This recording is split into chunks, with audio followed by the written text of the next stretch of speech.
Hello అండి, మీకు simple and easy breakfast recipe చూపిస్తాను. ఇది ఈవినింగ్ స్నాక్గా కూడా తినొచ్చు. స్టవ్ మీద కళాయి పెట్టుకొని కొద్దిగా నెయ్యి వేసుకొని సేమియాని అలాగే బొంబాయి రవ్వని ఫ్రై చేసి పక్కన ఒక గిన్నెలో వేసుకోవాలి. ఆ గిన్నెలో కొద్దిగా పెరుగు, ఉప్పు, పసుపు వేసి ఒక 10 నిమిషాలు నానబెట్టుకోవాలి.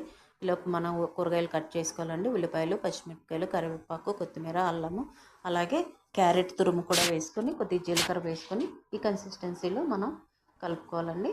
పక్కన పెట్టేసుకొని స్టవ్ మీద కళాయి పెట్టుకొని కొద్దిగా ఆయిల్ వేసుకొని కింద కొంచెం సేమియా వేసుకొని ఆ ముద్దని మనం అలాగా ప్రెస్ చేస్తే కింద ఫ్రై అవుతుందండి. పైన కూడా కొద్దిగా లైట్గా సేమియా వేస్తే క్రిస్పీగా ఉంటుంది. ఇవి మనం కొంచెం వేడిగా ఉన్నప్పుడే తినాలి.